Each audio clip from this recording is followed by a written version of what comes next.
Magagawa niyo ho ba, sir, instructionan itong kolokoy na si Ventura?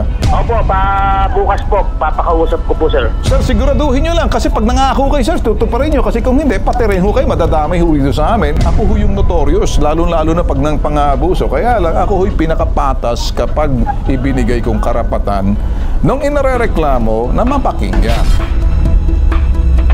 Want you to listen carefully. Kaya mo bang magpa-polygraph test para mapatunayan nagsasabi ka ng totoo? Test of integrity. Yes or no? Do not FUCK with me. I'm talking to you like a military man. Do you understand, Corporal? Here's my challenge ang habang ko sa'yo. Magpakalalaki ka, sumailalim ka ng polygraph test. Hulog ka na sa bitag. Ako po pala sa mga Anthony na tawag po ng dati namin among pulis sa LPG. Pinapiaran po nila kami ng bahay, tubig, kuryente. Naging tawang po nila ako sa loob ng 2 years mahigit. Hanggang sa itong month lang po na to, sir. Nahanapan na po nila ako ng resibo. Tinisingin po nila sa akin ng 30K pag hindi daw po ako nagbayad. Kasuhan daw po ako ng drugs, tsaka kukulong daw po nila ako. Nagpaalam po sa kanila na kung pwede, asikasuhin ko muna misis ko. Kinabukasan po December 5, pumunta po si Sir Ventura sa bahay. Galit na galit po. Bakit ko daw po pinapabayaan yung pwesto nila? Tapos lumayas na daw po kami. Wala daw po kami may lalabas na gamit. Kundi mga damit lang tsaka shirt. Gumawa po ng kasulatan sa barangay na wala na ako may lalabas na gamit namin. Hindi po pumirma. Nagalit po, sir. Dinala niya po ako doon sa presinto habang nakaposas. Tinorture niya po ako, sir. Hindi ako makalakad. Bumalik kami sa barangay. Pumirma na po. Tulungan niyo po kami sa nangyayari po sa amin ngayon.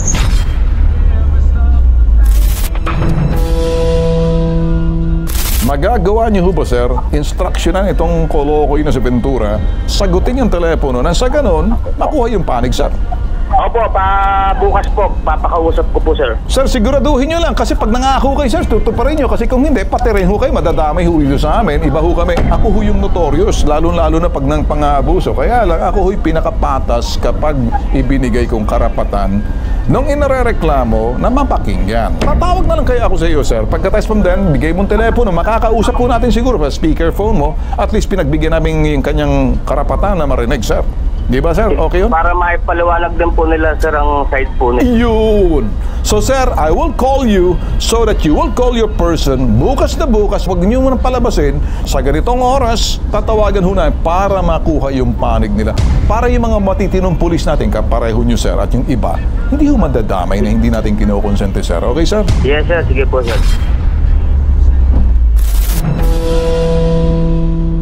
Sa linya ho ng telepono si Police Corporal Raymond Ventura. Yes, sir. Magandang hapon po. Corporal Raymond Ventura, alam mo ba kung bakit ka namin tinawagan dito? Alam mo ba ang kasong inarereklamo laban sa iyo? Yes, sir. Napagod ko na po kapon yun, sir.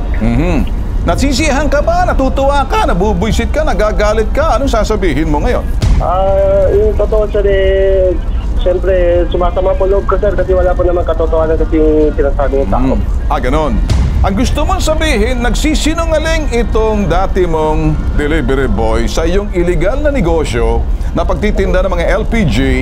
Delikado yung negosyo ninyo. Pero hindi muna tayo magsisentro dyan. Ang ginawa mong sapilitan kinaladkad sa barangay na hindi raw kayo magkasundo dahil pinagbabayad mo siya ng 30,000 sa nawawalang resibo. Ayaw natin kung saan resibo na yun.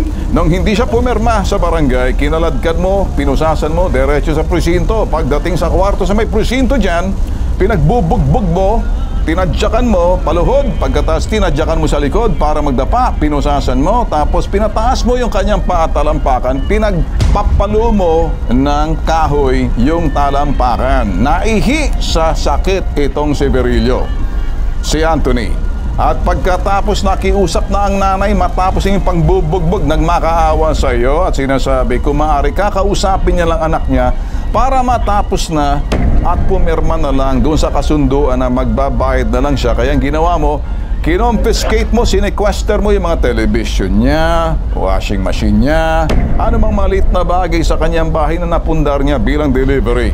Ito ba'y kasinungalingan, Raymond Ventura? Yes, sir. Lahat po yan, sir.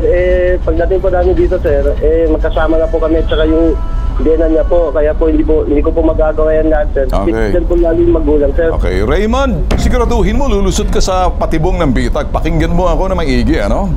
Pakinggan mo ako, hindi ako basta-basta yung media man na pwedeng lokohin. Marami na kaming nabangga ng mga pulis, marami nang siraulo dyan sa Rizal, marami na kaming binitag dyan, nakikipagputukan din kami, nakikipagsabayan, basagan ng mukha. Iba si Ben, iba si Tul Rafi, mabait yun. Huwag mo akong lolokohin kasi simple lang aking katanungan. Una sa lahat, hindi magagawa ng isang hamak na delivery boy na para ireklamo ka, gagawa ng kwento, makapangyarihan ka eh. Paano mo sasabihin nagsisinungaling tong pobre? Nasa otoridad ka. Pulis ka. Gagawa ng kwento to. Ang isang taong dehado, gagawa ng paraan, makaabot lang ang sumbong. Ilang daang sabihin natin bundok ang kanyang aakyatin, ilog na tatawirin, makaabot lang, makakuha ng hustisya. Kaya may Tulfo Brothers. Ipinatulfo ka sa bitag. Ang ibig mong sabihin, sinungaling itong si Virilio? Yes, sir. Sir, with all due respect, sir, Paano mo masabi sinungaling? O sige, ganito. Mark Anthony. Sinungaling ka raw, Mark Anthony. Sagutin mo nga yung dati mong amo, huwag ka matakot. Eto, tumatayo ko para sa'yo. Sir, hindi po totoo na magkasama kami, sir. Magkasama sila ng biyanan ko, sir. Ako lang po yung sinakay nila sa sakyan, tapos nakasalubong po nila biyanan ko. Sinabihan po nila na papakita daw yung pagkademonyo niya, sir. Alright. Papakita niya daw po na pagkademonyo niya sa biyanan ko. Pinakita niya nga sa'yo sa pamamagitan ng pagdala sa presinto. Opo, tapos po yung biyanan ko po, sir, pinagtabuyan po nila yung kaya hindi po makapasok. Pinagtabuyan po ng mga kasama yung polis. Well, Raymond, Corporal, mukhang nalalagay ka sa alanganin. Mukhang mahihirapan ka. Alam mo, meron akong technique, Raymond, ano? Pag ikay hinamon ko sa'yo, nasasabihin ko sa'yo, kung papasa ka, kasi gagamit ako ng Truth Verify na ginagawa ng mga CIA kung sinungaling ka for integrity test. Ginagawa to sa US. Ginagawa to sa ibang mga law enforcers on a sensitive position na nilalagay sa Truth Verify o polygraph test. Ang gagawa niyan, eksperto kung nagsisinungaling ka. Kaya ba bang lusutan ang polygraph test? Dadalhin yung machine kasamang eksperto na marunong magbasa. Ang mga tanong simple lang. Ang tanong ko sa iyo, makakapasa ka kaya? Sir, with all due respect na po, sir. Hindi. Tanong ko sa iyo, kaya mo bang magpa-polygraph test? Whoa. I have a question. Listen carefully. Listen good, Corporal. Want you to listen carefully. Kaya mo bang magpa-polygraph test para mapatunayan nagsasabi ka ng totoo? Test of integrity. Yes or no? Yes, sir. As long as due process. Oy, sandali muna. Why? No. The due process is something we are giving you an equal opportunity, but please tell the truth. Do not FUCK with me. I'm talking to you like a military man. Do you understand, Corporal? Yes, sir. Basta idaan na po natin, sir, sa due process. Well, ang due process mo, you gotta sign a waiver. You gotta, hey, listen up, man. When I say this, like a military, talking to you the military way. And I'll talk to you like a police. The due process means the opportunity for you to test the integrity, your integrity by telling the truth. Na nagsasabi ka ng totoo, makikita na ikay kumapasa o hindi. I will apply to you the US way. Do you wanna go on? Kasi pipirma ka ng waiver. Yes, sir. Kung ano po allegation nila, sir, isang pa na nga po, sir. No. Yeah, whoa. Sandali. Salamat po. Maraming salamat po.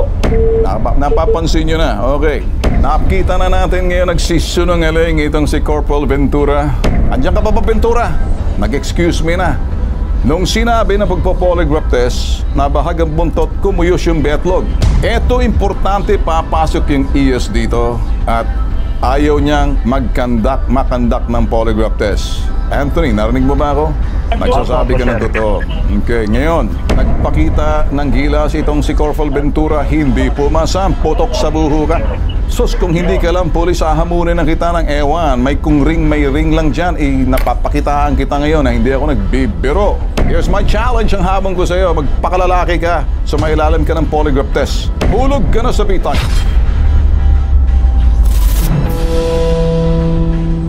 Ganda po nga sa inyo, sir, Pintor po, at magandang hapon din sa mga inyong mga tagapanood sa programa. Okay, sir. Ano ho ang proseso? Kasi sa Rizal, Region 4 ho yan. Dito ho kayo sa Campo Crame, sir? O ano ho kayo? Nasa main ho ba kayo sa Campo Crame? Yes, sir. Pero meron naman kaming provincial internal affairs service sa Rizal po, sir. Kapag ito'y ilalapit ho namin sa inyo, ano yung tamang proseso? Ito hong si Mark Anthony Berrillo, humihingi ho ng hustisya kasi binabantaan against Raymond Ventura. Interview na ho namin, sabi niya mas gagamitin niya raw yung due process sa hukuman na lang pag-uusap. Wala na maraming satsat. Torture ho nangyari dito, sir. Ha? Talagang paddle na pinadal sa loob ng prosito.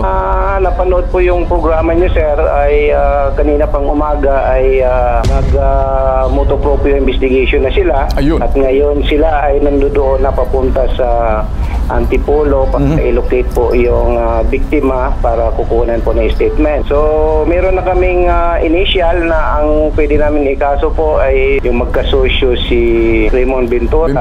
Sa Jeremy Asayo. Yan. Yun yung grave misconduct si Asayo. Ventura de grave misconduct for engaging illegal business.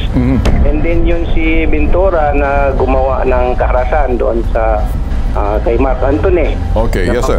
Dalawa po yung kaso niya, yung operation, sir. Yes, sir. So, bukas, sir, kung makumpleto na po itong aming fact findings investigation, ilagay namin sa pre-charge investigation. Po, sir, ay 7 days lang. Okay. And then, ipapile na namin po yung dalawang kaso. Isasama na po namin yung, sir, yung chief of police. Kasi yes, sir. Inamin po niya na chief of police na siya. Then ito ay nangyari doon sa kanyang istasyon. Nako. December 4 pa ito. Nako. Wala siyang ginagawa. Kaya ito ay i-presume na meron po siyang knowledge sa ginawang illegal activities ng kanyang tauhan. So wala siyang ginagawa, wala siyang action. Nako. So, Sabit-sabit isama na. po namin siya ng command responsibility. Tatlo po ang aming balak na idemanda. Okay. At maka 20 days lang po yun, sir. Dati ang tagal ng proseso, pero dahil dito sa aming experiment yung WISCAN na natapos namin within 30 days. Kaya lahat ng mga kaso ngayon pinapayal sa IAS, sir, 30 days lang. Makaasa po kayo, sir, na may resulta na po within 30 days. Starting today, sir. Sir, kami ho'y nagpapasalamat kayo. Pala'y nagmo-monitor sa amin kayo sa PTV4. Napalabas na ho ng part 1 and part 2. Kumilos na ho kayo. Taos puso ho kami nagpapasalamat. Naiiyak ho yung complainant na narinig ho kayo. Narinig ho ng taong bayan hanggang sa Amerika. Lahat ho ng mga Pilipino overseas nanunood ho sa atin. Natutuwa ho sa ginagawa ninyo. Wala ho kayong kinakampihan. Sumasaludo ho kami sa inyo, attorney. Yes, sir. Sa biktima, kami po ay nagsiramay sa iyong sinapit sa ating tauhan ng pulisya na nanumpa na iprotektahan kayo at pagserbisyuhan. Pero iba po yung ginagawa, kaya po i-lead po natin palampasin po ito. Ngayong gabi, sila po ay papunta na po sa bahay mo kasi natunto na po sa amin yung address. Sa aming pagsisikap na matuntun po kayo para maumusad na yung kaso kinabukasan. If the pre-charge investigation, bigyan natin due process sila po. Pero dito, nakikita natin na very overwhelming po yung obedensya natin dito laban sa Okay. mga pulis. Sir, meron yung may tanong lang ho kami, sir, at this point in time. Nag-aalangan din ho siya, kaya kanina kinukonsulta niya, paano raw ho yung mga pamilya niya baka buweltaan. Kung siya lang naman ho, tsaka kanyang magulang, pwede ho namin siya maitago. Ang concern niya, makapangyarihan ho. Importante siguro, sir, mailagay sa floating status ho kung kinakailangan muna. Palagay natin sa withholding, sa holding unit ng region para malayo siya. Alright. Sir, hindi kailangan po sila, sir, na mag-appear po doon sa summary hearing kasi binago na namin yung procedure. Yes, sir. Yung paper, basta makuha lang namin yung mga statement. Okay na po yun, sir. Kami na bahala kasi kami na po tatayo ng complainant. Sila po ay isang informant lang o witness. Ang kalaban na nila ay PNP, represented by the investigator ng Internal Affairs Service. Sir, umabot na pala na parang American style na ho tayo pagdating sa IS, Internal Affairs. Kaya kinakatakutan ng internal affairs, lalo-lalo na sa Estados Unidos, pagdating ho sa mga kapulisan, lagi ho talagang iniiwasan. Ay, ganun ho ang trabaho ninyo. Sa loob ho mismo, kayo yung pulis ng mga pulis. Natin to be at par with him kasi yun talaga ang mandato ng IAS, no? Sa lahat ng kapulisan, sir. Yes, sir. Bilang protektor ng integridad ng PNP, hindi natin palampasin itong mga ginagawa yung nakakasira ng imahe ng organisasyon. Maraming salamat po sa mga naitulong sa amin, sir. Saan po dahil sa ginawa niyo sa akin pag nawa Ako talaga naiyak po yun, Mark. Tungkulin po namin Maraming salamat po talaga, sir. Okay, sige Mark. Okay ka na. Sinabi na attorney. Attorney, maraming salamat. Mabuhay ho kayo. Sana dumami pa ang kaparehong tribo natin dyan, kapareho ninyo. At para talagang makikita, manunumbalik ho yung sinasabing integridad at yung kredibilidad, tiwala, trust sa ating mga kapulisan. Yun ho ang aming gusto mangyari ho rito, attorney. Salamat din, Sir Bintol po. Dahil sa inyong programa, natulungan mo po kami na makakuha ng mga impormasyon sa mga itong mga iskalawag na member ng Philippine National Police para ating madisiplina.